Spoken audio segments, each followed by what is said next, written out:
দর্শক, এখন রয়েছে পুঁজিবাজার পরিস্থিতি নিয়ে বিশেষ আলোচনার জন্য আমাদের সঙ্গে রয়েছেন স্টুডিওতে পূবালী ব্যাংক সিকিউরিটিজ লিমিটেডের ব্যবস্থাপনা পরিচালক ও প্রধান নির্বাহী এবং ডিবি এর পরিচালক মোহাম্মদ আহসানুল্লাহ। আমরা কথা বলছি তার সাথে। আপনাকে স্বাগত জানাচ্ছি আমাদের আজকের আলোচনায়। প্রথমে একটু জানতে চাইবো যে পুঁজিবাজারে দীর্ঘদিন ধরে আসলে একেবারে আপনি সরাসরি পুঁজিবাজারের সাথে সম্পৃক্ত আছেন, আপনি ডিবি এর পরিচালক। একটু প্রথমেই আমাদের দেশের পুঁজিবাজারটির বর্তমান অবস্থাটি একটু মূল্যায়ন জানতে চাইবো আপনার কাছে। ধন্যবাদ। পুঁজিবাজার দীর্ঘ আমরা লক্ষ্য করেছি, সে যদি এবছরটাই ধরি, জানুয়ারি থেকে মার্কেট আসলে খারাপই ছিল এবং প্রত্যাশা ছিল ফ্লোর প্রাইস উইথড্র করে দিলে মার্কেটটা ভালো হবে। আমরা জানি সবাই কম বেশি যে প্রায় 18 মাস ছিল এই ফ্লোর প্রাইজের মধ্যে মার্কেট বিরাজমান। সেটাও একটা প্রেক্ষাপট বিবেচনা করি বাংলাদেশ বিসেক এই ফ্লোর প্রাইসটা ইম্পোজ করেছিল। তো বর্তমান অবস্থার প্রেক্ষিতে ফ্লোর প্রাইস যেহেতু জানুয়ারিতে যখন উইথড্র হয়, তারপরেই প্রত্যাশা ছিল মার্কেট তার গতি ফিরে পাবে। কিছুদিন পেয়েছিল বেসিক্যালি, পরে একটু ফোর্স সেল আসে, অনেকের ফান্ডের প্রয়োজন ছিল, সে কারণে সেল করছে, কেউ হয়তো প্রফিটই ছিল, সে কারণে সেল প্রেশার ছিল। সব মিলিয়ে আর কি মার্কেট আবার নিচের নিম্নগতির দিকে ধাবিত হয়। এবং আমরা এবছর লক্ষ্য করেছি 6000-এর উপরে ইন্ডেক্স ছিল, সেখান থেকে নামতে নামতে 5056 পর্যন্ত ইন্ডেক্স ফল করেছে।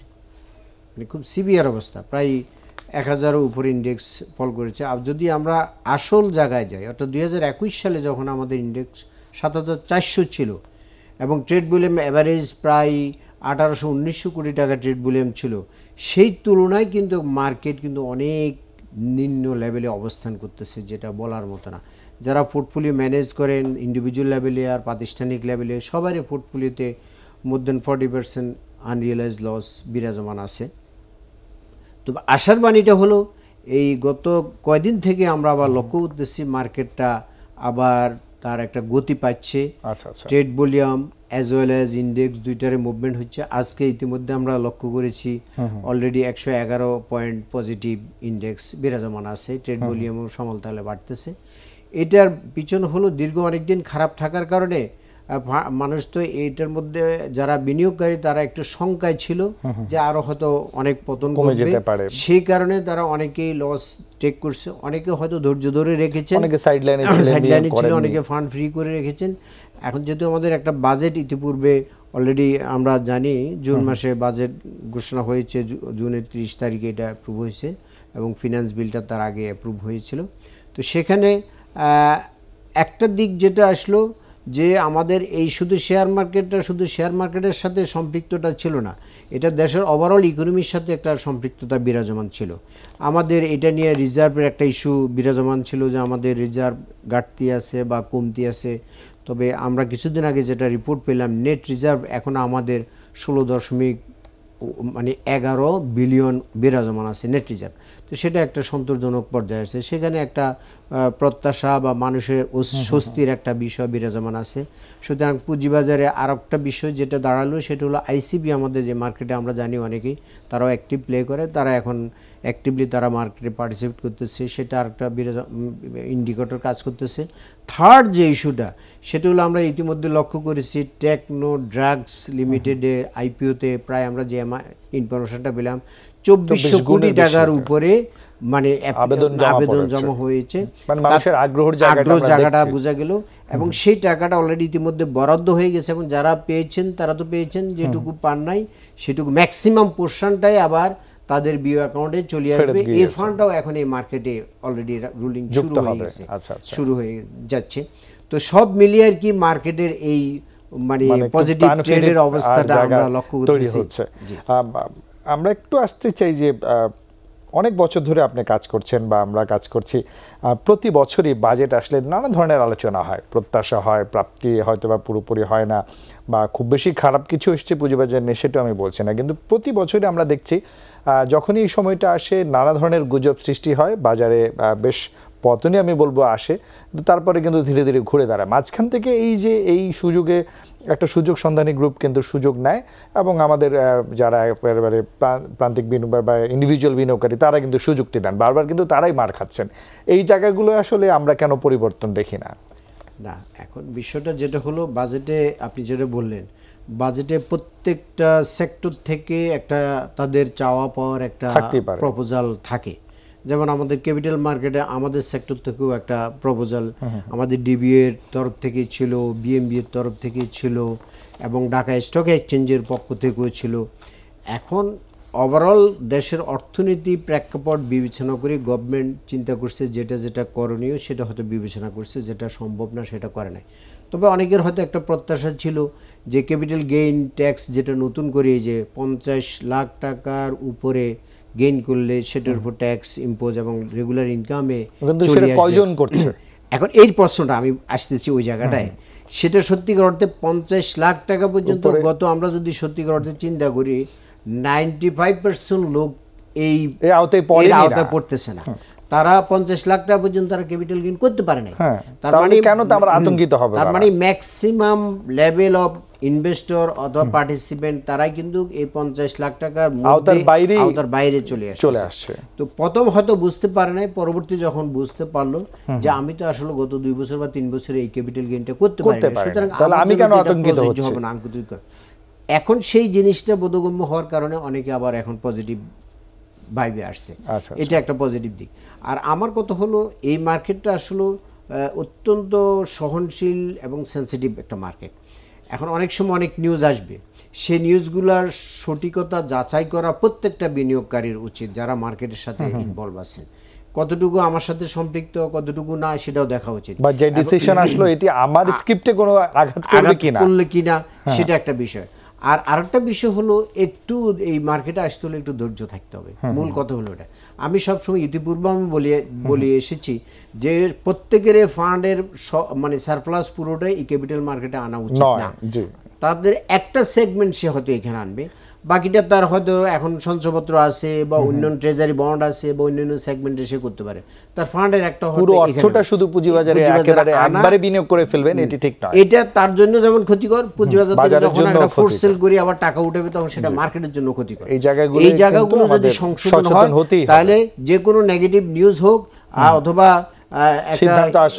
সিদ্ধান্ত আসুক তখন সেটা দেশে পুরোপুরি বেশি এফেক্টেড হবে না।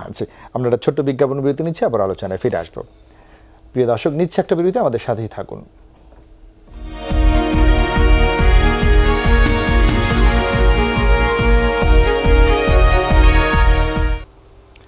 স্বাগত আবার একুশে বিজনেসে। দর্শক, বিরতির আগে দেশের পুঁজিবাজার পরিস্থিতি নিয়ে আলোচনা করছিলাম। প্রোবাইল ব্যাংক সিকিউরিটিজ লিমিটেডের ব্যবস্থাপনা পরিচালক, প্রধান নির্বাহী এবং ডিবিএর পরিচালক মোহাম্মদ আহসানুল্লাহর সঙ্গে। তার সাথে আবার যুক্ত হচ্ছে আলোচনা।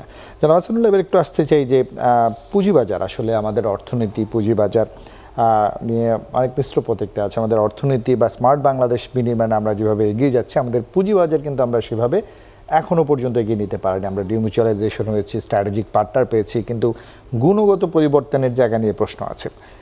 আমরা উন্নত বিশ্বে যেতে গেলে তো আমাকে পুঁজিবাজারকেও সমান তালে এগিয়ে নিয়ে যেতে হবে। সেই জায়গাটায় সমন্বিত কোনো উদ্যোগ আমাদের রয়েছে কিনা?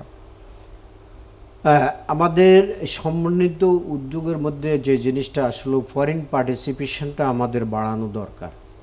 কারণ যখন ফরেন পার্টিসিপেশন, যেমন আপনি একটু আগে যেটা বললেন, ডিমিউচুয়ালাইজেশনের পরে আমাদের ডিসি স্ট্র্যাটেজিক পার্টনার পেয়েছে China, Shanghai and Shenzhen stock exchange, দুইটা স্টক এক্সচেঞ্জে আমাদের ডিএসসি মানে শেয়ার তারা স্ট্র্যাটেজিক পার্টনারশিপের মাধ্যমে নিয়েছে।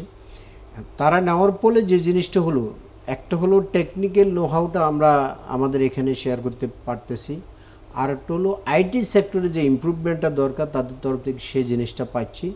প্লাস ওয়ার্ল্ড ওয়াইড অন্যান্য মার্কেটে, ভালো মার্কেটের কিছু রুলস রেগুলেশন, কিছু কমপ্লায়েন্স, সে জিনিসটা আমাদের এখানে আমরা ইমপ্লিমেন্ট করার সুযোগ পাচ্ছি। এখন বিষয়টা যেটা হলো, আমরা অন্যান্য ইকোনমির অন্যান্য সেগমেন্টের সাথে বা সেক্টরের সাথে আমাদের পুঁজিবাজার সেভাবে সমান তালে আগাচ্ছে না। এটার মেইন অনেকগুলো কারণ আছে।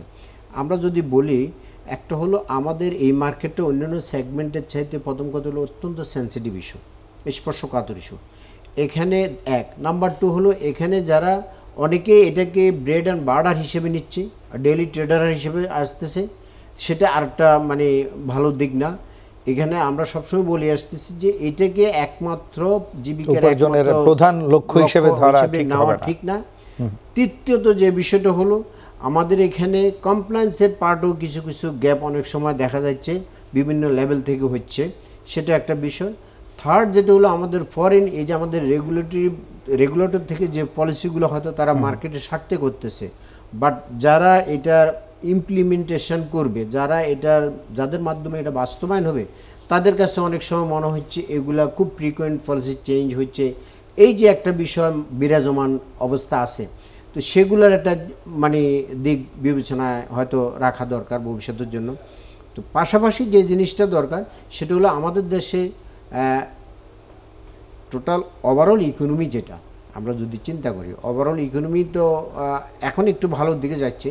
এর আগে যদি ওয়ার্ল্ড ইকোনমি বলি, বাংলাদেশ ইকোনমি বলি, কিছুটা একটু হয়তো মানে নেগেটিভ সাইন লক্ষ্য করছে অনেকে, সেগুলোর কারণে আমরা ওভাবে তাল মিলাতে পারি নাই।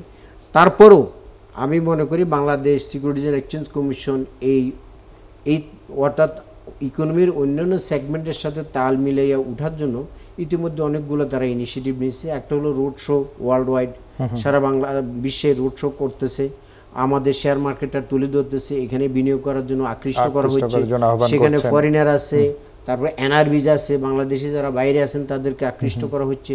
এই যে একটা ইনিশিয়েটিভ নিচ্ছে সেটা একটা ভালো দিক। সেকেন্ড থিং যে জিনিসটা হলো আমাদের ইনভেস্টরদেরকে আরও অ্যাওয়ার করার জন্য যে ইনভেস্টরস অ্যাওয়ারনেস প্রোগ্রাম সেগুলো করা হচ্ছে, প্লাস যে আপনি যেটা বলেন ডিমিউচুয়ালাইজেশনের যে বিষয়টা বলতে হয় 2013 সালে হয়েছে, এটা তো আসলে রিভিউ হওয়ার কথা, এখন 2024, 11 বছর অলরেডি পার হয়ে গেছে। সেটা আমরা সবাই বলতেছি, ডিবিএর পক্ষ থেকে বা বিভিন্ন সেগমেন্ট থেকে বলা হচ্ছে যে ডিবিএর বর্তমান প্রেক্ষাপট বিবেচনা করে ডিবিএর যে ডিমিউচুয়ালাইজেশন গাইডলাইনটা আবার রিভিউ করা উচিত। সেটা হয়তো ইতিমধ্যে বিসেক হাতে নেবে বা স্টক এক্সচেঞ্জ যেটা হাতে নেবে, এটা আমরা প্রত্যাশা করি সময়োপযোগী এই বিষয়টা হাতে নেওয়া উচিত। এটা একটা বিষয়। আর একটা যে বিষয় আছে মার্জিন রুল, সে 1999 হয়েছে আমাদের দেশে, 1999 সালে, এখন হলো তার 24-25 বছর আগে।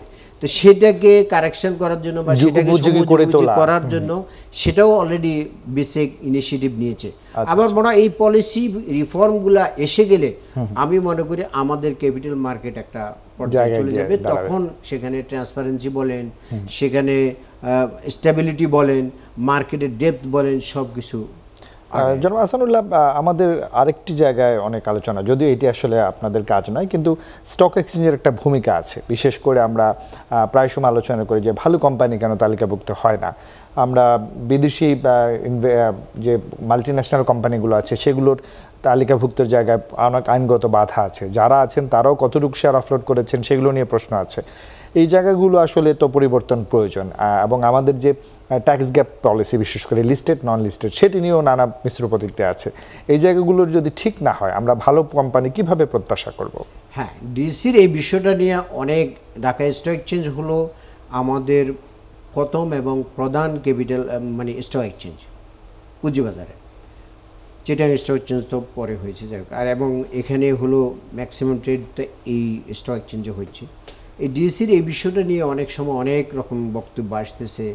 তাদের যে প্রধান নির্বাহী মানে ম্যানেজিং ডিরেক্টর এবং সিইও যিনি, উনি হয়তো কিছুদিন পর পর চেঞ্জ হচ্ছে, এটা নিয়ে অনেকের এখানে একটা ইনস্টেবিলিটি একটা বিরাজ করতেছে একটা ইনস্টিটিউশনের। বর্তমানে হয়তো অনেকে বলতেছে তার আপনার চিফ অপারেটিং অফিসারও নাই, আর অন্যান্য নাই, এই বিষয়গুলো বিরাজমান। তবে এগুলা স্টক এক্সচেঞ্জ অথরিটি মানে বোর্ড যেটা আর কি, তাদের ঢাকা স্টক এক্সচেঞ্জের বোর্ড, তারাও চেষ্টা করতেছে এই জিনিসটা যাতে ভবিষ্যতে ফার্দার এরকম জিনিসগুলো না হয়, এটার একটা কন্টিনিউশন থাকে, তাহলে মার্কেটে তারা পলিসি ফ্রেম করতে সুবিধা হবে এবং ইমপ্লিমেন্টেশনের ক্ষেত্রেও সহযোগিতা পাবে। এটা একটা দিক আসতেছে। আরেকটা যেটা বললেন ট্যাক্সের যে কথাটা বললেন, লিস্টেড আর নন লিস্টেড কোম্পানির ট্যাক্সের যে গ্যাপটা আমাদের গত বাজেটে যেটা অলরেডি অ্যাপ্রুভ হয়ে গেছে, নর্মালি সবাই প্রত্যাশা করে লিস্টেড কোম্পানিগুলো কি তারা মোর কমপ্লায়েন্ট, অনেক কমপ্লায়েন্ট, তাদেরকে কমপ্লাই করতে হয়, স্বচ্ছতা এখানে বেশি। এই জন্য সবসময় বলা হচ্ছে যে লিস্টেড আর নন লিস্টেড কোম্পানির বেশি থাকে, অর্থাৎ লিস্টেড কোম্পানির কম্পারেটিভ যাতে ট্যাক্সটা রেটটা কম হয়, কর্পোরেট ট্যাক্স রেটটা, নন লিস্টেড রেটটা একটু বেশি হয়। কিন্তু এবারে অনেকেই এটার ভিন্ন চিত্র লক্ষ্য করা গেছে। তার মানে যেটা নন লিস্টেডগুলো হয়তো নন কমপ্লায়েন্সে হওয়ার সুযোগ থাকে, তাদের বেশি স্কোপ আছে। তো সেই ক্ষেত্রে আমার মনে হয় এই বিষয়গুলো হয়তো মানে কনসার্ন অথরিটি ভবিষ্যতে চিন্তা করবেন যে আসলে আমাদের মোর কমপ্লাইড এরিয়াগুলোকে ফ্যাসিলিটি দেওয়ার জন্য আমাদেরকে আমার মনে হয় আর একটু চিন্তা ভাবনা করা উচিত এবং সমন্বিত উদ্যোগ প্রয়োজন, দীর্ঘমেয়াদী পরিকল্পনা প্রয়োজন, প্ল্যানিং থাকা দরকার। আমরা সেই প্রত্যাশা রাখি অর্থনীতি পুঁজিবাজার সমানতালে এগিয়ে যেতে হবে। আমাদের capital market tax GDP ratio নিয়ে পুরো বিশ্বব্যাপী যে চিত্র, আমাদের কিন্তু সেই চিত্র আমরা করতে পারছি না। আমরা প্রত্যাশা রাখবো আমাদের বিসেক আছে, ডিবিএ আছে, বা কেন্দ্রীয় ব্যাংকেরও এখানে অনেক বড় ভূমিকা আছে, সকলে মিলেই আমরা পুঁজিবাজারকে আরও অনেক দূর এগিয়ে নিয়ে যাবো। আপনাকে ধন্যবাদ আমাদেরকে সময় দেওয়ার জন্য। ধন্যবাদ আপনাকে এবং দর্শকদেরকে। প্রিয় দর্শক, এতক্ষণ দেশের পুঁজিবাজার পরিস্থিতি নানা দিনে কথা বলছিলাম পূবালী ব্যাংক সিকিউরিটিজ লিমিটেডের ব্যবস্থাপনা পরিচালক ও প্রধান নির্বাহী এবং বাংলাদেশ আমরা কথা বলছিলাম ডিবিএর পরিচালক জনাব মোহাম্মদ আহসানুল্লাহর সঙ্গে। এবারে নিচ্ছি আরও একটা বিরতি, বেলা 2:35 আবার ফিরে আসবে একুশে বিজনেস, আমাদের সাথেই থাকুন।